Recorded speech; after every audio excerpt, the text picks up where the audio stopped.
Yeah, good morning. Yeah, first of all, my name is Solomon Nata. I work for the iTaukei Land Trust Board for Fiji. My organization manages customary land, otherwise known as native land in Fiji.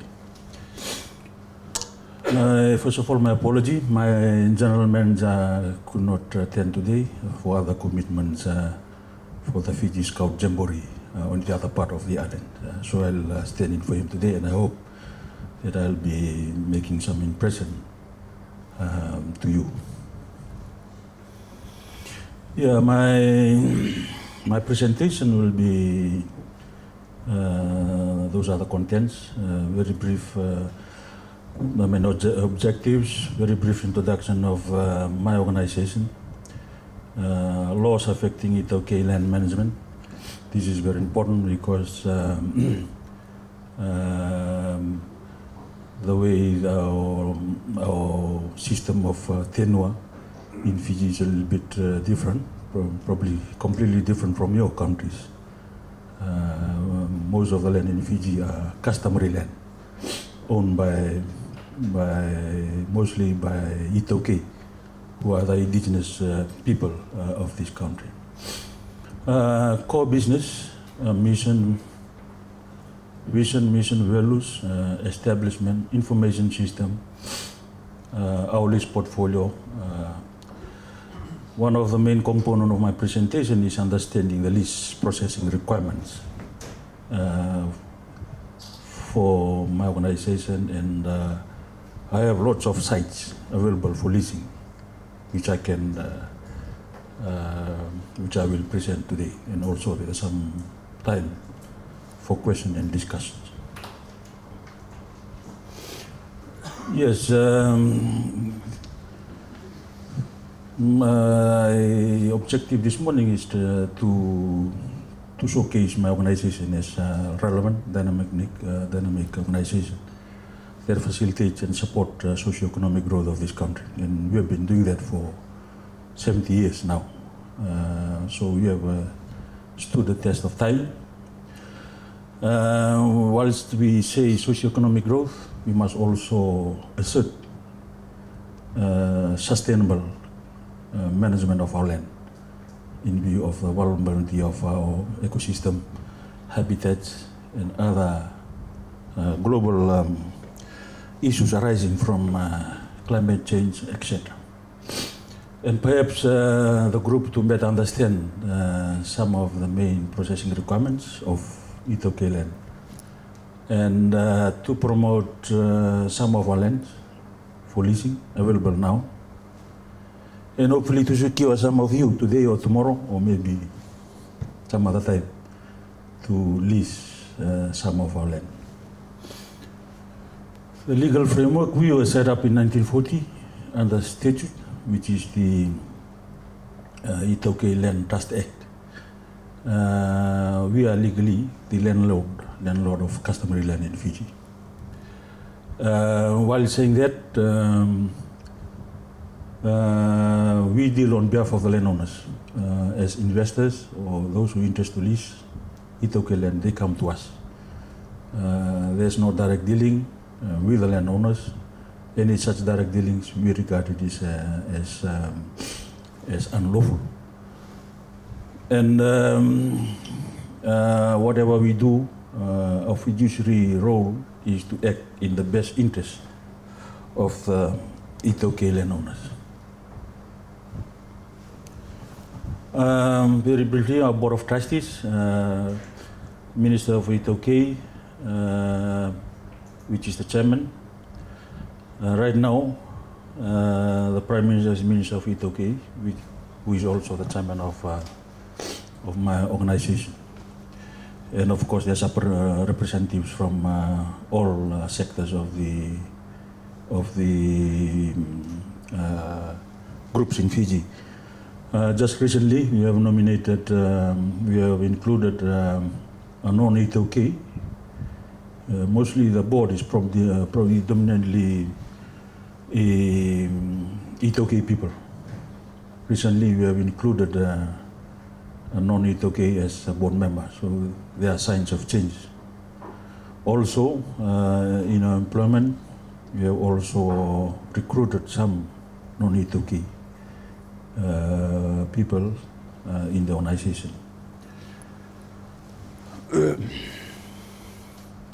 Yeah, those are the main components of land in Fiji, the land tenure.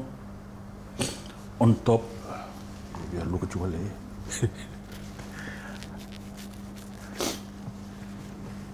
sorry, I'm a bit sick from yesterday, but try to go through this. iTaukei land, the total land mass in Fiji is just 1.7 hectares, 1.7 million hectares of land. And out of those, 88% is iTaukei land, which is customary. State land, 3.91%, and freeholds. Freeholds are around 7.93%. And you have the Rotuman lands in the island of Rotuma. Next. Just the map of Fiji, the yellow shade, that's customary land, freehold lands, and state land. If you look at it properly, the best land in Fiji are either freehold land or state land. In terms of the laws affecting the management of iTaukei land, there are several.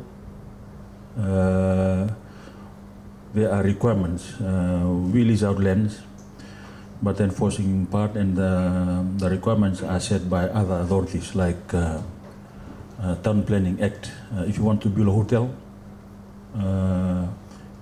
you'll get the approval from the Town and Country Plan, and that's applicable to everywhere in Fiji.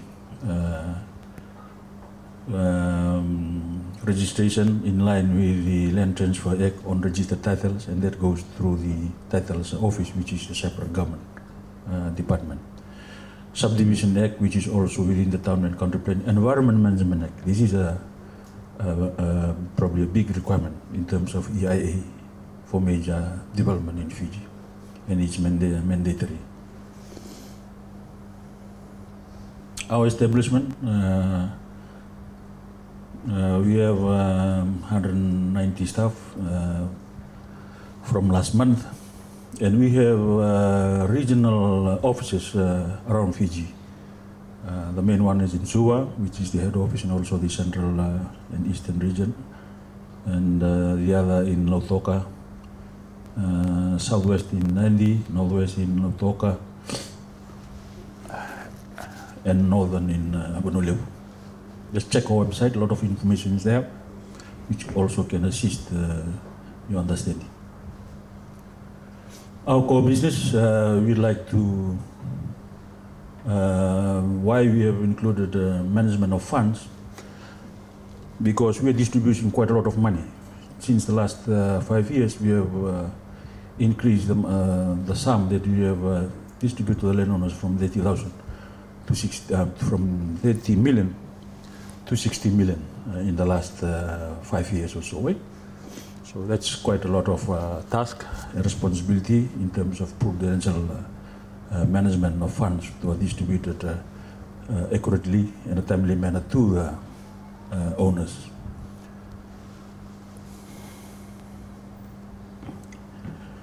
We would like to be seen as providing excellent land management services, which, though there are challenges, constraints, limitations, but we believe we've been delivering land services, good land services to all in Fiji. Our mission statements, most of this is just for general information. Some of the key areas just want to highlight to provide competent estate management services. Also, whilst we do that, we must ensure that the landowners receive the fair return of their land, because we are trustees, we act on their behalf, and that's very important. I must also advise this forum. The landowners have the right to sue the LTB if they believe we did not properly represent them well or not looking after their best interests. Unlike the land use degree, which you probably have heard, a recent decree by government where landowners can take their land to the bank, to the land bank, under the land use decree. Under that land use decree, the landowners cannot take the Ministry of Lands to court. But for us, we're still liable to face probably the grievances from the landowners, and they can take us to court.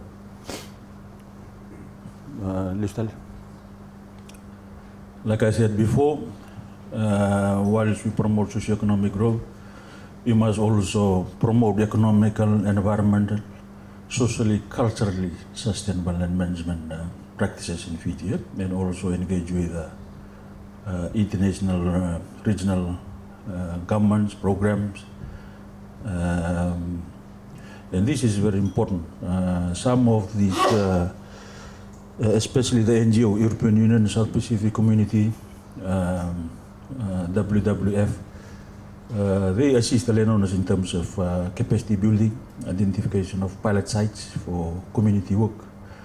We have projects known as the RED Plus, reduction in emission, deforestation and degradation, deforestation, RED Plus sites. And those pilot projects, it's quite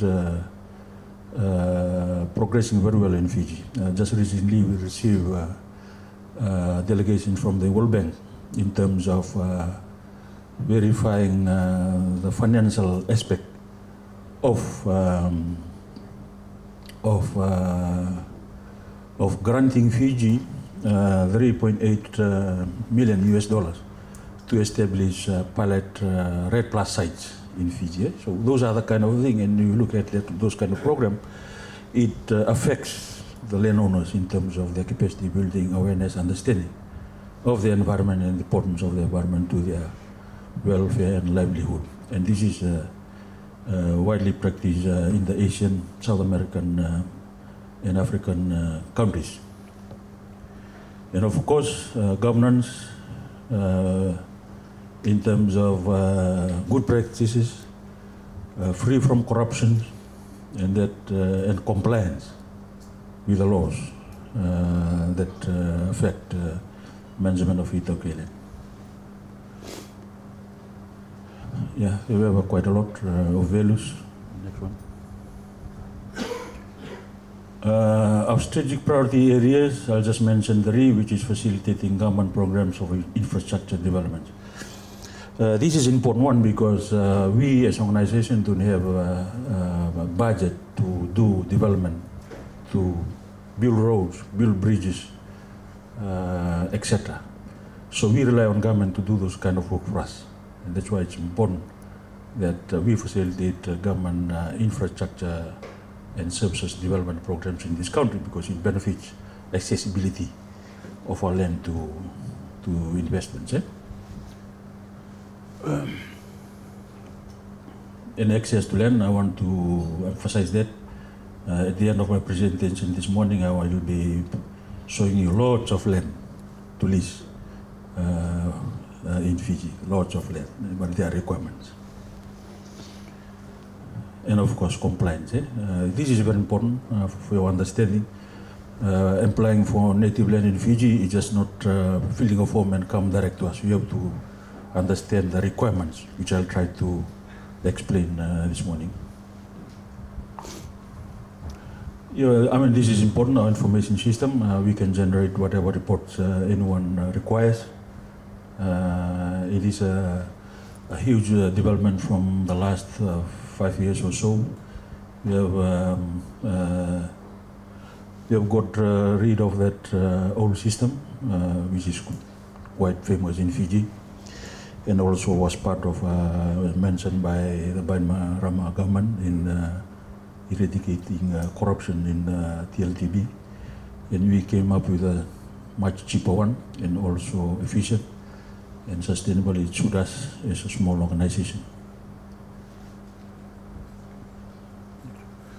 Right now we have about, end of July, we have about 87,000 leases that we administer right now, covering an area of 404,320 hectares. Remember, we have 1.7 million hectares of land in Fiji, so that's almost, say, one-third. One-third of the land in Fiji is already leased. That is a division according to the regions, the leases they manage in the area.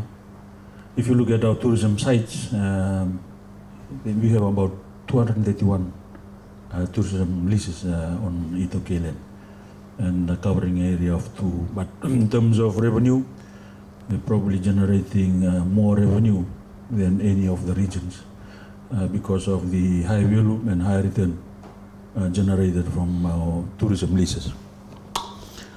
Tourism leases, it's spread quite along the Coral Coast, Denarau, Malolo, Esawa, a little bit in the north, and also in around Suva.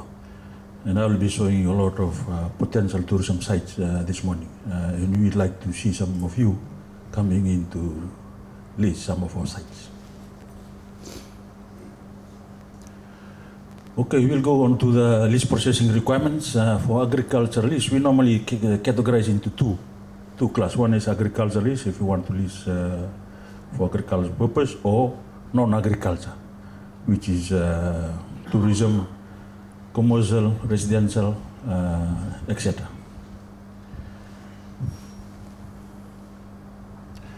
For agricultural lease, those are some of the requirements.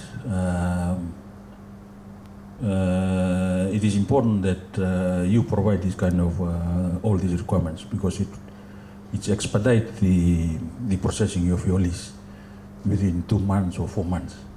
The main delay in our processing because not all requirements are submitted with your application.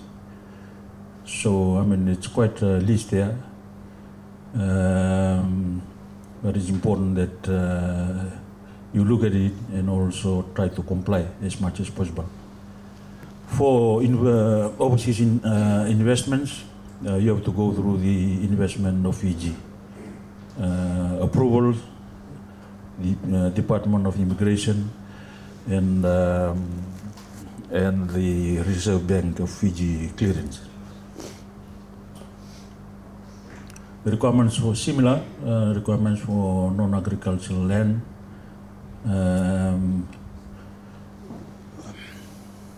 Also for overseas applicants. Tourism, we would like to see your projected cash flow. Environment impact assessment, which is now mandatory. And also the approval in principle from the Ministry of Tourism, and also from the Investment Fiji and the Reserve Bank.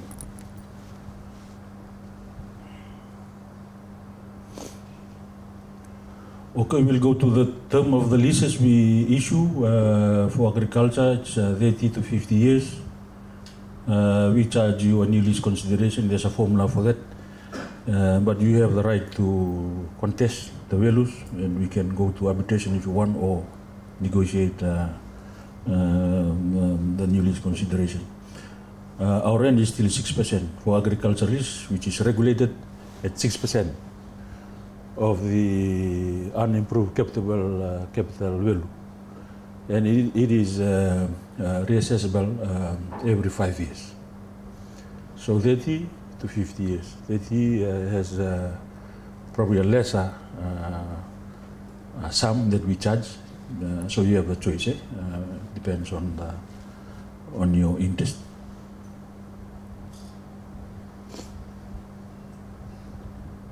For non-agricultural lease, basically we charge we issue right up to 99 years lease, from 1 year to 99. It depends again on the purpose of your investment or lease. In the middle, there is a development lease for 10 years. Normally, we also issue development lease for you to develop the land. Once you develop the land, then we can issue individual leases for 99 within that development lease. So once all the development are completed, we issue individual lots, then we nullify the development lease that facilitates the development. Eh?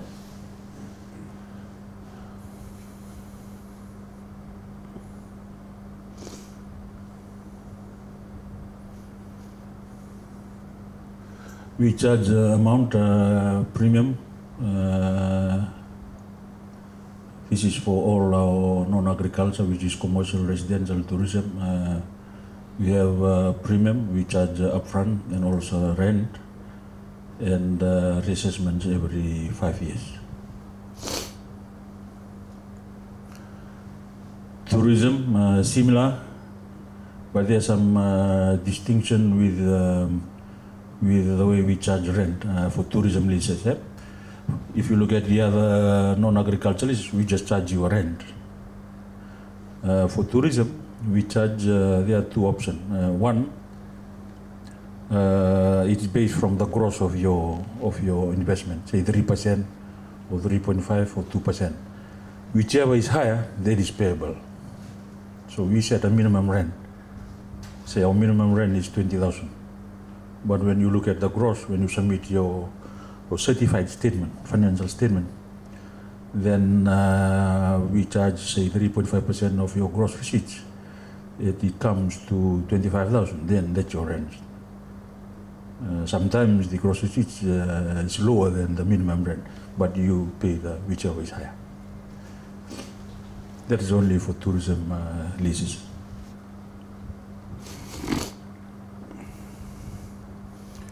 Yeah, and you have some kind of benefits to the landowners in terms of education, some community development,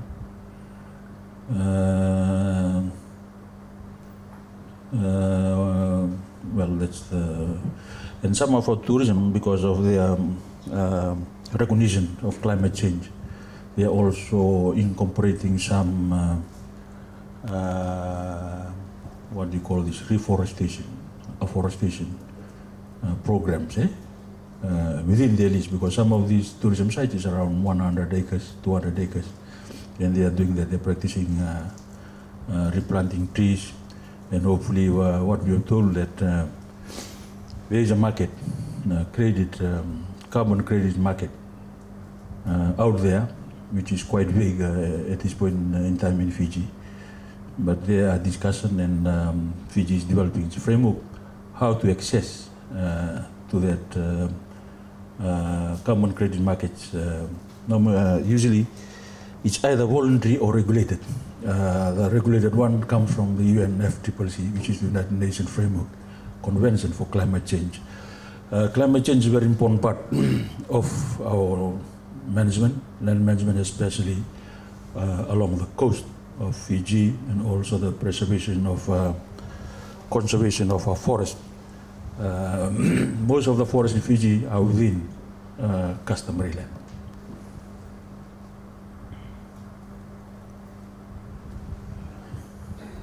Yeah, we can go forward.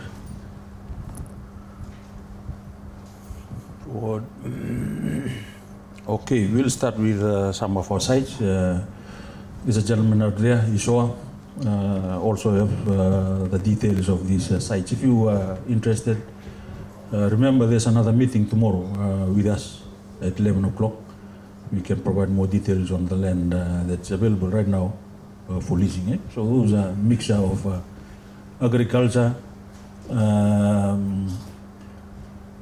grazing, residential, etc. And these are around the Nandi Airport. This region, southwestern, most of this land are around the Nandi Airport, right up to Momi. I don't know if people really understand the location of that area. It's quite a high-value area from Nandi Airport right up to the Momi and Natandola hotels. Eh? Forward.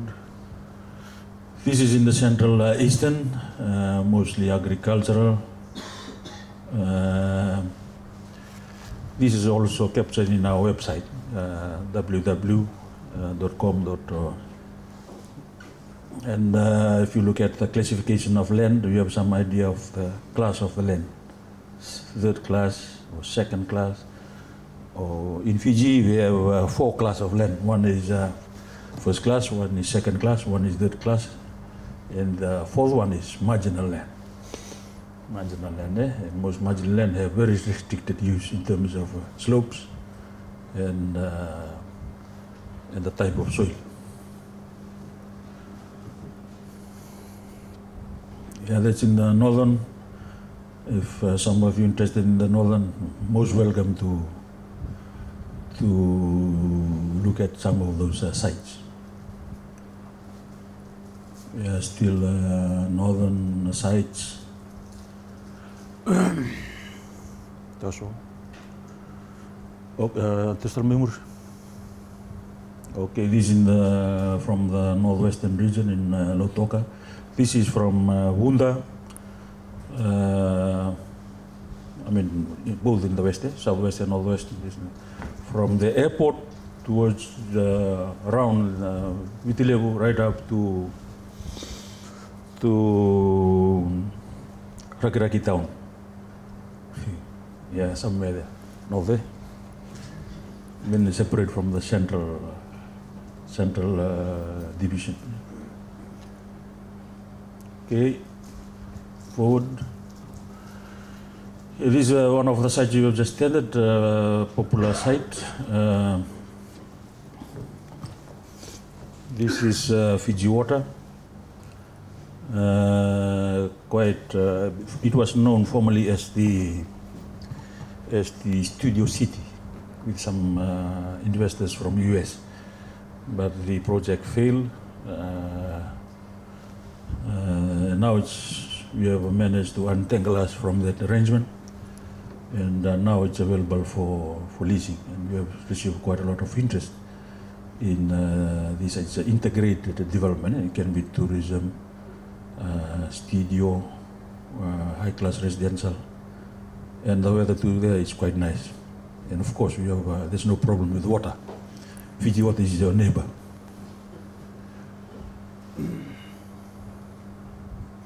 And that's just a tender document. We can provide you more details if you're interested.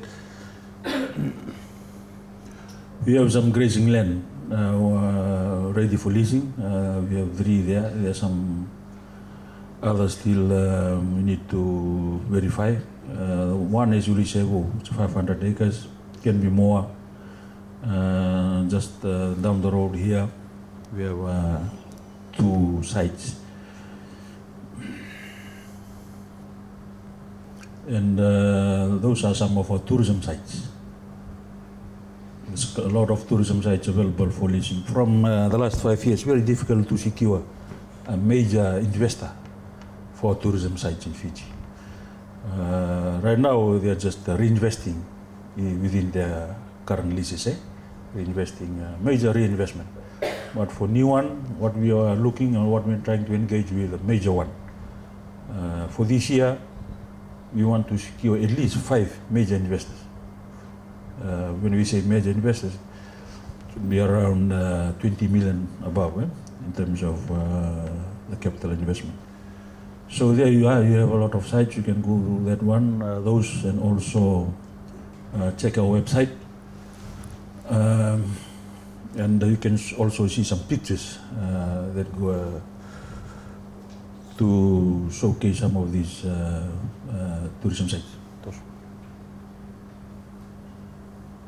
Those will you. Yeah, we have, for this one, we have managed to provide some pictures. If you look at each site, we have managed to quantify or estimate the cost of the lease, the area, and also some benefits. The benefits, we have standards. So if we start with a minimum rate of 5,000, it's really up to the investor how they feel about community development in terms of empowerment of the landowners, also education. So just give you very briefly the location of the sites. For this one, this is an island close to Wakaya Island. Wakaya Island is quite a well-known resort. It's somewhere east of Fiji. Suva, there's another island Overlow, which is the old capital of Fiji.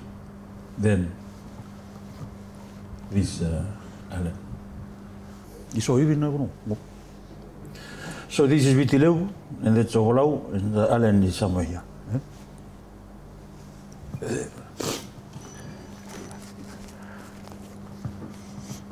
Next one.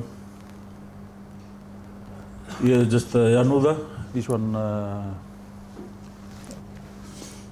in good weather you can see it from here. Very nice spot for swimming.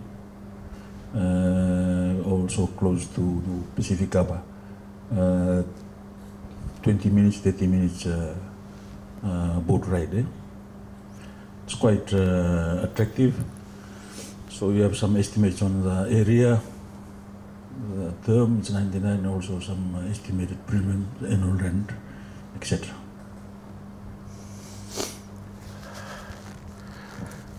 This is on the other side of the island.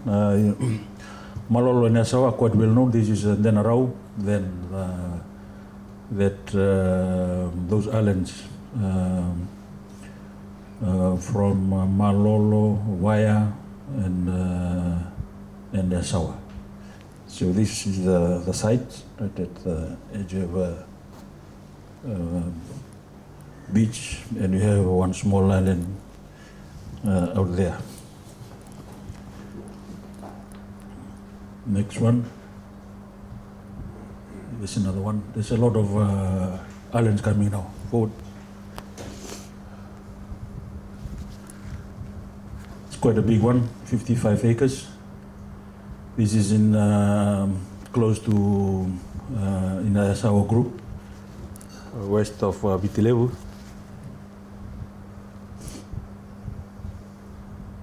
This one in Honolulu, probably one of the untouched in terms of tourism. Very few development there in Kumpulau province. It's quite an attractive site, and we'd like to see some of our tourism development to be taken to those areas in sharing some of our benefits from tourism on the other side of the island. And those are there are more sites. Food. Okay. Hopefully by this time, perhaps I've convinced some of you. If not, then maybe I'll try again tomorrow at 11 o'clock. And I'm very passionate about trying to secure some of the investment in Fiji.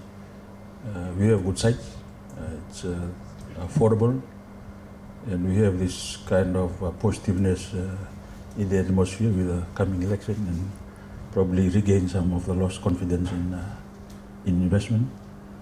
And like I said before, if you supply all those requirements, then our processing time is very fast. 2 months, that's what we normally stay. Some of the leases we have registered within 2 weeks or 1 week, or 1 week, 2 weeks and 1 week.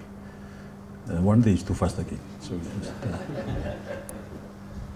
and of course, when trying to make more land accessible to all of you and to all citizens in Fiji, and once you secure a site for a lease from us, don't forget, make use of the land.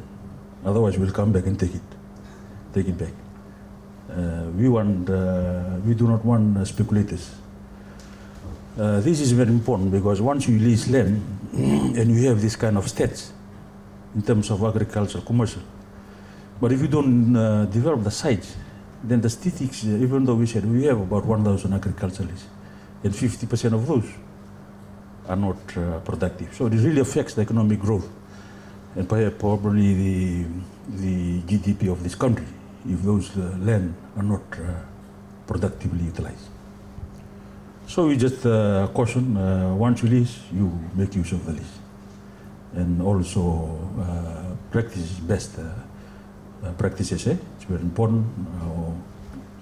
Our environment is quite vulnerable, and we would like to see sustainable practices in conducted in our leases. And ensure you pay your rent on time. And this is very important, because the landowners have given up the land for you to use, and they're waiting for their rent. Well, I'm saying this because this is a fact.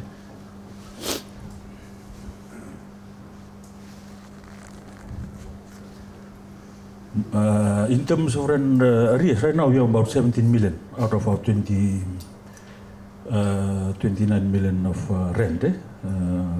Our lease portfolio is around 29 million. But our rent arrears now, which is around 17 million. It's not only last year's rent, it's been accumulating for some time now. This is a big headache for us, because we would like people who come into this land to be good tenants, to comply with the lease condition, productive use, best practices, and pay rent. Very important. If you don't, then we'll have some difficulties with you, then we'll probably enforce the relevant clauses to repossess some of it. But we don't want to do that. Most of these tenants, we have given them time, 2 years to pay their rent or even part payment. All we want to do is to promote socio-economic growth, and also you pay the rent so we can distribute the rent. Remember, the landlords are waiting out there. They will not take you to task. They will take us to task if you don't pay your rent. Facilitate government development, like I mentioned before, very important to making our land accessible, especially in the rural areas of Fiji. Enhance our visibility. I'm here because of that, and probably other areas. And we've been showcasing TLTP quite a lot in the last 5 years. To be more innovative and inclusive, and to reach out to people like you to come on board and lease iTaukei land. And of course, while we all say this, we must also remember that we are acting on the best interest of the landowners, and we must ensure that they receive their fair return for the use of the land. Thank you. Remember, we have another meeting tomorrow. If you're serious, we'll be there waiting for you.